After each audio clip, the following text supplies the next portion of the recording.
Deixa eu falar do Thiago Mendes, hein? Vai voltar para o Catar, vai se reapresentar no Al Rayyan. Como é que fica a história com o São Paulo? Vou trazer esses detalhes para vocês. Mas antes, se inscreva no canal, ative as notificações, compartilhe os vídeos com a galera. Bom, Thiago Mendes vai voltar para o Catar. André, miou a negociação, mas não estava adiantado, não sei o que, aquela coisa toda. Calma, calma, Calabreso, calma. O Thiago Mendes vai se reapresentar porque já tá dando o período de reapresentação. Então, neste fim de semana, ele volta para o Catar, vai se reapresentar ao clube e lá vão começar as negociações para uma rescisão de contrato, para ele aceitar, né, no caso o Al Rayyan, aceitar a oferta que foi feita pelo São Paulo, pelo Thiago Mendes, e aí você conversando cara a cara ali na mesa com os donos do clube, avaliando prós e contras, e aí você começa uma negociação para poder se desvincular e aí sim aceitar aquilo que já estava, né, encaminhado ou que já está bem conversado com o São Paulo, no caso Thiago Mendes e São Paulo. Corre risco dessa negociação não acontecer? Corre o risco dessa negociação não acontecer, porque, por exemplo, se o Thiago Mendes, que tem ainda 7 meses de contrato, os catares quiserem renovar o contrato e aí botar um dinheiro absurdo, como se coloca um dinheiro absurdo sempre lá no futebol árabe, aí o São Paulo fica a ver navios. Mas se de repente o clube árabe não tiver a intenção de renovar com o Thiago Mendes, aí você entra num acordo e tal, livra aquele tempo que tem ainda de contrato e partiu o Brasil, partiu para fechar com o São Paulo. Então ainda tá tudo em aberto, não dá para cravar que essa negociação caiu, muito menos que essa negociação está concretizada. Ela ainda precisa desse último passo e esse último passo vai ser o mais importante. Então o Thiago Mendes vai para o Catar, se reapresenta ao clube, né, porque vai começar a pré-temporada lá do Al Rayyan, e aí começam as negociações, né, com os empresários, né, com a família, para essa questão aí dessa oferta do São Paulo. Então, por enquanto, esse é o status do momento na questão do Thiago Mendes. Pode acontecer o negócio? Pode, o Thiago Mendes quer vir para o São Paulo, o Thiago Mendes já deixou bem claro que gostaria de voltar ao futebol brasileiro, aí depende dessa negociação com o Catar. É simples e objetivo. Então, semana que vem será uma semana chave para o desfecho dessa negociação do Thiago Mendes com o São Paulo, né, dele se livrar desse contrato aí com o Al Rayyan do Catar. Vamos ficar de olho e vamos trazer as informações aqui para vocês, beleza? Termina no Morumbi, termina de uma forma bem emocionante, o São Paulo sofrendo esse golzinho no final, o Criciúma tentando chegar no empate, mas deu o tricolor, vitória por 2-1. É o São Paulo de Zubeldia reencontrando o caminho das vitórias. E eu já retorno para o Morumbi com ele, Giovanni Chacon, no gramado do estádio Cícero Pompeu de Toledo, acompanhando esse pós-jogo e essa vitória São Paulina por 2-1. Resultado construído no primeiro tempo, Chacon. Boa noite. Boa noite, Guilherme Silva, nossa audiência nesse fim de jogo. Pois é, a saída dos jogadores, foram aplaudidos alguns. O Zubeldia já foi aplaudido, tá descendo agora o pessoal da zaga, Alan Franco, Diego Costa, também o Wellington foram aplaudidos. Arboleda, eu tô aqui no aguardo do glorioso Jandrei, hein? Que maravilha, tá descendo agora, tá chegando agora o Jandrei. Eu quero ver a reação da torcida. Luciano descendo, sendo aplaudido. Aos poucos chegando agora o Jandrei e muita reclamação. Muita reclamação. Vamos ver se a gente consegue pegar.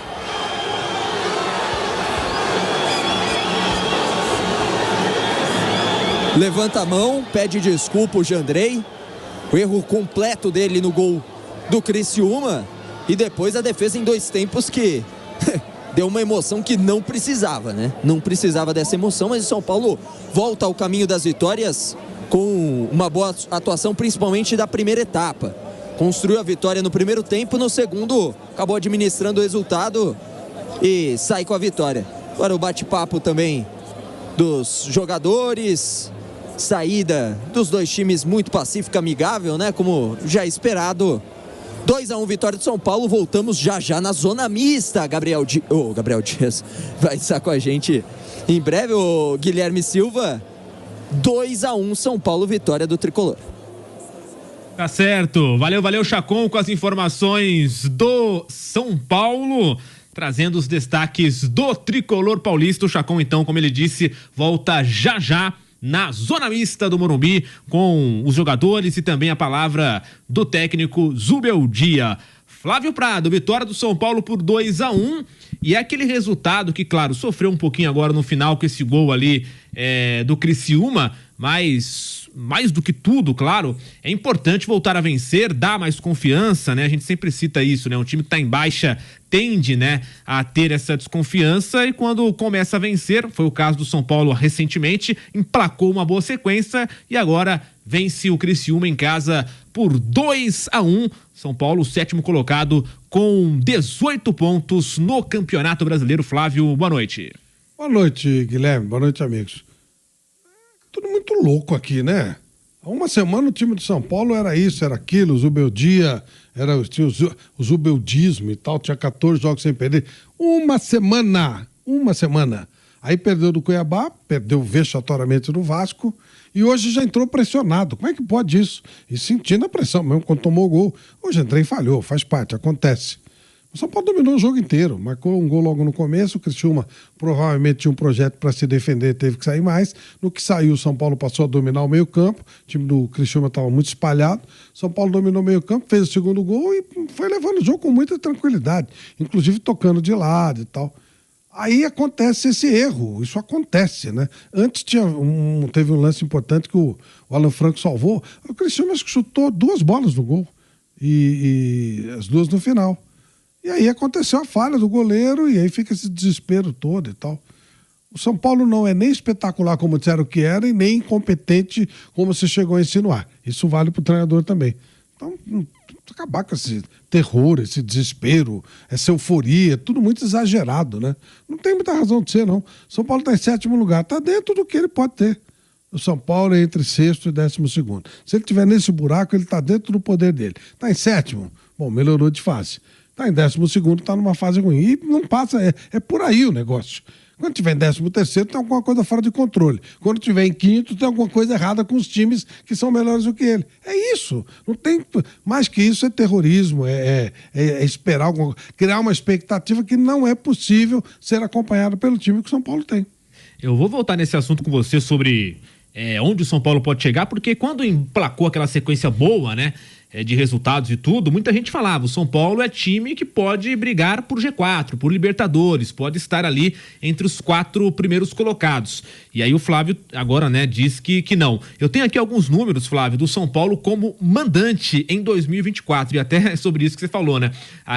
Já tava aquela gritaria toda por uma sequência ruim, mas em casa o São Paulo só tem no ano 3 derrotas. Agora são 17 jogos em 2024 jogando como mandante, 9 vitórias, 5 empates e apenas 3 derrotas.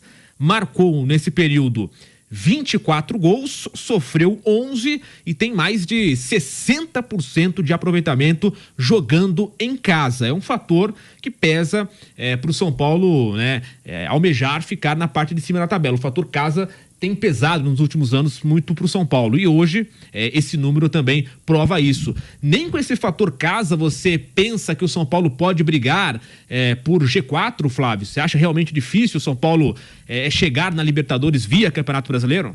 Muito difícil. Nós temos que considerar nesses jogos a baba do Campeonato Paulista, tem o Águia de Marabá, né? Tem uma babaiada aí que o São Paulo jogou que, né, qualquer lugar que ele jogasse ele teria a obrigação de ganhar. No Campeonato Brasileiro, se não me engano, são 6 jogos, né? Isso. Em casa, né? Em casa. Isso. Provavelmente dessas 3 derrotas, deixa eu ver se eu tenho aqui facilmente quantos jogos São Paulo perdeu no... Eu tenho aqui também, vamos lá, a sequência, né, do São Paulo no Brasileiro. Quantos jogos ele perdeu no Campeonato Brasileiro? Em casa. Provavelmente perdeu a maioria. Quando ele teve adversários de mais nível, ele acabou perdendo. O fator torcida, ele pesa bem relativamente. Eu sempre falo e reafirmo. Não é torcida...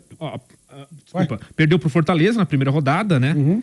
Aí depois foi fora de casa, aí tem aqui, venceu depois o Atlético Goianiense, na sequência 0-0 com o Palmeiras, então foi um empate em casa. Aí depois, né, joga mais uma fora, que foi com o Vitória. Na sexta rodada volta a jogar no Morumbi e ganha do Fluminense. Então até aqui só uma derrota, né? Depois vence o Cruzeiro em casa 2-0 na sétima rodada. Na oitava empata com o Inter, mas é fora. Nona rodada fora também. E agora na décima, aí perde pro Cuiabá na décima rodada. Então, pelo brasileiro foram só 2. Quantos jogos? 10 rodadas foram 5. Isso. Então, ele perdeu quase 50%. Exato. Empatou com o Palmeiras, empatou um outro jogo. Quer dizer, entendeu, Guilherme? Então, é muito assim, o número é muito frio. A torcida é muito relativa. Se o time não for bom, não tem torcida daquele jeito. A torcida é... Ontem eu estava acompanhando o jogo do Corinthians. Um desespero, aquela torcida desesperada. Nossa, os caras quase não conseguiram nem respirar. Mas como é que aquele time vai jogar? Um time ruim pra danada, aquele não tinha jeito. Os caras estavam se matando. Tem uma coisa que eu falo sempre pro time de São Paulo. O time de São Paulo se mata. Mas tem limite, né? O time do Corinthians... O Corinthians quer perder? Não. Mas não dá. Você viu o time do Corinthians? Eles tropeçavam na bola. Um negócio maluco. Um time muito ruim, como o time de São Paulo. Não é tão ruim quanto o do Corinthians. Aí não dá, não. O Corinthians é bem pior. Mas o São Paulo tem limites. É o que eu falei, entre sexto e 12º, jogando em casa, jogando fora. Vai ganhar alguma coisinha fora de casa também. É um time médio. Quando você cria uma expectativa maior que isso aí, né? Números. Se você for olhar rigorosamente números, os números do Zubeldia nunca foram atingidos pelo Tele Santana nem pelo Muricy Ramalho. 14 vitórias consecutivas, ou 14 jogos sem perder. Nem o Tele nem o Muricy conseguiram isso. Você vê como o número é uma coisa, né? Sim. Pra gente pensar bem, né? Tá bom, tem número aí. Tem que analisar dentro de um contexto, né? Contexto, claro. E mais um detalhe aqui, já eu quero ouvir do Flávio sobre o goleiro Jandrei, que está sendo muito criticado pelos torcedores mais uma vez. Já o Flávio também vai falar sobre o goleiro Jandrei aqui no pós-jogo da Jovem Pan. Mas antes, os gols, né, do São Paulo hoje foram marcados pelo Alisson, depois pelo Luciano, mas o gol do Alisson, ele sai depois de uma jogada também ali criada, né, pelo São Paulo e tudo, e teve o gol de falta do Luciano. O gol do Alisson, ele foi o mais rápido do Brasileirão até aqui, 59 segundos, né, Flávio? Antes disso, o gol mais rápido tinha saído com 1 minuto e 41 segundos, Celinho, no jogo Bragantino e Juventude, vitória do Bragantino por 2-1. E como eu dizia, né, o gol do Alisson numa jogada do Lucas, né? O Lucas, ele foi importante nos 2 gols, na jogada pro gol do Alisson e no gol de falta, que ele sofre a falta, né? Ele vai fazendo toda a jogada, sofre a falta, e aí o Luciano cobra e faz o gol. Então eu queria que você falasse sobre esses 2 pontos, né, Flávio? O Alisson marcando o gol mais rápido do Brasileirão até aqui, e o Lucas, mais uma vez, fundamental pro São Paulo sair com a vitória no Morumbi. O Alisson merece respeito. Ele tem feito... Desde que ele chegou no São Paulo, é um jogador de uma regularidade impressionante. Quando ele foge da regularidade, é pra cima. Ele nunca faz uma... Eu não lembro de nenhuma atuação ruim do Alisson. Ou ele faz um trabalho bom, faz boa marcação, chuta de longe, se mata em campo. E muitas vezes ele até foge um pouquinho e até tem um destaque especial. Fez um belo gol, é um jogador absolutamente útil e absolutamente titular do time de São Paulo. O Lucas é o diferente, né? O Lucas é o que pode fazer algo diferente. E quando o Lucas está bem, o time de São Paulo cresce. Agora, ele não tem conseguido manter esse nível o tempo todo. Ele tem oscilado nas partidas, o que também é mais ou menos natural, já não é tão jovem assim, o calendário nem sempre ajuda, mas o Lucas, se o São Paulo for esperar algo de especial, normalmente vai sair do pé do Lucas. E pra gente seguir aqui no assunto São Paulo também, para falar desse Jandrei, porque o São Paulo volta a vencer após 4 jogos, como a gente citou aqui, um resultado importante em casa, dá confiança, a equipe sobe ali na classificação do campeonato e tudo mais, evita também um pouco mais de crise, de gritaria, de histeria, aquela coisa toda. Antes do Flávio comentar sobre isso, eu vou conversar também com ele, que narrou a partida, viu tudo lá no estádio Cícero Pompeu de Toledo, José Manuel de Barros com a gente. O Jandrei, Zé, já está sendo, mais uma vez, muito criticado pelo gol que sofreu. Mesmo com a vitória São Paulina. Não é de hoje isso. O torcedor pega no pé do Jandrei já há muito tempo. Com o Rafael na seleção, ele titular. e pegou ali, coincidentemente, né, a fase que ele entra como titular é a fase que o São Paulo começa a perder e tudo mais. E agora vence, mas com essa falha do Jandrei. Queria que você falasse do jogo, dessa falha do Jandrei e das críticas, e se o São Paulo realmente precisa pensar em um goleiro, digamos, para ser reserva do Rafael, porque, na opinião de alguns torcedores, né, o Jandrei não dá mais. E aí, o que você pensa? Muito boa noite, José Manuel. Boa noite, Guilherme Silva. Não inspira confiança. Definitivamente não é goleiro que inspira confiança ao torcedor do São Paulo Futebol Clube. Isso nunca aconteceu. Isso jamais aconteceu. E a convocação do Rafael foi um desserviço para o São Paulo, não ajuda em nada a seleção brasileira. Para terceiro goleiro na idade dele, para ir para uma Copa América, é homenagem na carreira, mas não sei, acho para mim totalmente desnecessário. Né? E o São Paulo realmente tem esse problema. Demorou para conseguir um goleiro que desse conta, não tão brilhante quanto os grandes goleiros que o São Paulo teve, mas era um goleiro que estava com personalidade, estava tomando conta da posição, né? O torcedor do São Paulo já acredita no Rafael, né? E aí quando ele sai e vem o Jandrei, o torcedor fica preocupado mesmo, se preocupa e muito. Definitivamente não é mesmo o goleiro pro São Paulo Futebol Clube. Na maior parte do jogo, o time não deixou a bola ir no gol do São Paulo e estava de boa. Quando a bola começou a ir, o gol que foi evitado, que a bola ia entrar antes do gol do Criciúma, não foi evitado por ele, foi evitado pelo Alan Franco, né? Dependesse dele, a bola tinha entrado. E depois teve o gol com participação, com erro dele, né? Dando a bola, devolvendo a bola para a equipe do Criciúma. O torcedor reclama, mas nesse caso aí, eu não gosto de exageros, mas com uma certa razão. E mais uma vez fica mostrado que o São Paulo depende muito de uma espinha. O São Paulo, às vezes tem gente que acha que tem um grande elenco, não tem, rapaz. Sem o Arboleda, a defesa faz água. Sem o Alisson no meio campo não é a mesma coisa. É muito diferente com o Alisson e sem esse jogador no meio campo, e vale também, né, pro Caleri, pro Lucas Moura, claro. Mas hoje, além do Alisson, que fez para mim uma grande partida, o Ferreirinha foi muito bem. O Ferreirinha foi muito bem. Segundo tempo, até quando o São Paulo deixou de ser um time mais incisivo, aquele time que ia para cima, e o Ferreirinha até inclusive voltava ali pro meio campo para ajudar a ficar com a bola. O São Paulo adotou uma estratégia, né? Não vou jogar, o adversário também não vai, tá 2-0 e vamos fazer o jogo terminar em 2-0.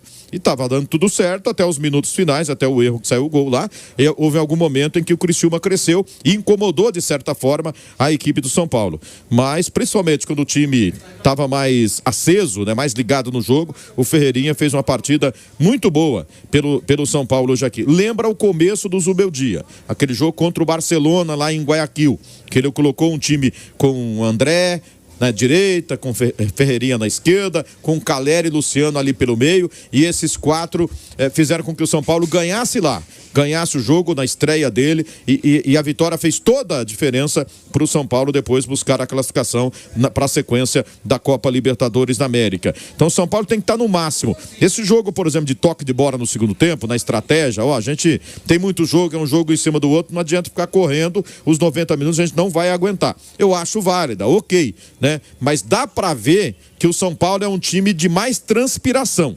Quando o São Paulo não está dando o máximo em campo, correndo muito, ele dá brecha para o adversário. Ele dá oportunidade para o adversário e no final quase deu para o Criciúma. E agora com o Flávio para falar também dessa questão do Jandrei, para ilustrar para quem não acompanhou o gol, né, do Criciúma, é um tiro de meta, o Jandrei vai cobrar e ele não consegue dar o chutão lá pro meio do campo. Ele dá o passe pro Arthur, que é o atacante lá do Criciúma. Ele dá a bola no lançamento, né? A bola nos pés do jogador Arthur do Criciúma, que tá livre à frente da marcação dos zagueiros e tudo, vai na velocidade, invade a área e bate e faz o gol. Então, assim, esse gol específico, ele é todo ali na culpa do Jandrei, né? Porque ele sai jogando errado de fato. Agora, no contexto todo, né, Flávio? O São Paulo, de fato, precisa pensar em um goleiro. O Jandrei não é goleiro pro São Paulo. Os torcedores estão pegando no pé do Jandrei, apesar da vitória. Bom, para mim a saída é errada, porque é uma saída errada, né? Tiro de meta é uma coisa do século XVIII, pô. Hoje não se sai, você não dá um bico na bola. Um erro na saída, não é da saída do Jandrei, é na postura de sair jogando assim. É uma coisa arcaica. Quando você sai jogando, normalmente você deixa a bola com o adversário. Você dá um bico, a bola sobe. Tem um livro na Inglaterra chamado A Ilusão dos 10 Segundos. Quando você dá um bicão para cima, a bola demora 10 segundos para chegar, só que o cara recebe de frente e o atacante vai de costas. Então, quando você sai jogando, você tem toda a vantagem do mundo. Todo time de bom nível sai jogando. Então, não é com a precisão e espetacularidade dos times do Guardiola, mas você pode sair jogando e manter o controle da bola. Então, já começa um erro de se permitir que saia assim. E ele errou, ele saiu errado. Acho que o Jandrei não é um goleiro do nível para ser goleiro de São Paulo, como também acho que o Rafael não é. Acho que os dois são goleiros abaixo do que o São Paulo teve a curtíssimo prazo, né? São Paulo teve Rogério Ceni, São Paulo teve Zete, São Paulo teve Poi. São Paulo teve goleiros extraordinários. Então, isso eu só lembrei poucos, né? Se puxar um pouquinho pela memória, a gente vai achar mais. Então, realmente, são goleiros abaixo daquilo que o São Paulo teve historicamente. O Jandrei e também o Rafael. Alguém pode dizer, ele tá na seleção brasileira. Tá na seleção brasileira. Mas eu não acho que seja goleiro pro nível que o São Paulo teve historicamente. Exatamente. E aí o São Paulo acaba sofrendo esse gol e acaba, né, indo tudo pra, digamos, não tudo, né, mas a galera pega no pé, fica preocupada, ele falhou com o time, seria pior, né, Flávio, Zé e tal, seria pior se o jogo tivesse terminado 1-1, por exemplo, se fosse o gol de empate do Criciúma, ou se o Criciúma reage e consegue 2-2, aí seria bastante complicado pro Jandrei. Por que o São Paulo bate tiro de meta, pô? Coisa arcaica, é o que eu tô dizendo. Você até falou na transmissão, né? Não é só naquela saída, você brincou, né? Digamos assim, não é só nas saídas curtas que pode dar problema, que não. Né? No chutão também. Não, e a saída curta, ela pode te levar, se você atrair o adversário, fizer a saída curta bem correta, os caras que vieram para dar o primeiro combate, eles ficam para trás e você chega no campo do adversário com vantagem. É um lance que pode ser até ofensivo. Esse bicão para frente aí, ele é uma tranqueira, a bola vai cair no pé do adversário, você simplesmente devolve a bola para o adversário. A bola chegaria no pé do adversário no campo defensivo. Ele errou e ficou no campo ofensivo. Quer dizer, é um negócio meio, sabe? Então já tem que contar. Por que sai jogando desse jeito? Já é um erro. Aí não tem nada a ver com o Jandrei. Com qualquer um. Não dá para fazer uma saída arcaica dessa. Realmente, muita gente acha o contrário, né? Que não tem que sair jogando. Eu já penso exatamente o contrário. Sair, você dá um bico para cima, você vai entregar a bola para o adversário e a bola é tua. É aquela coisa do saque no tênis. Pô, você vai abdicar do saque, você entrega o saque pro outro, pô. Tem que criar dificuldade para o adversário. Sim. E criar dificuldade é você ficar tocando bola, atrair o adversário, passar por aquela linha de marcação. É arriscado. Isso aí não é arriscado? Você deixar a bola com o adversário não é arriscado? Então, é uma coisa para se pensar. Então tá aí, né, família? Ficamos com o giro de notícias do São Paulo, informações exclusivas e atualizadas aí. André Hernan trouxe informações e o pessoal do Jovem Pan trouxe as avaliações aí do jogo do São Paulo contra o Criciúma na noite de quinta-feira que passou aí, né? Você que gostou desse tipo de conteúdo, não esquece de deixar like, deixa aí a sua opinião e siga para mais aí, para ter mais conteúdo do São Paulo. A gente vai ficando por aqui, um grande abraço no teu coração, até o próximo vídeo, fui!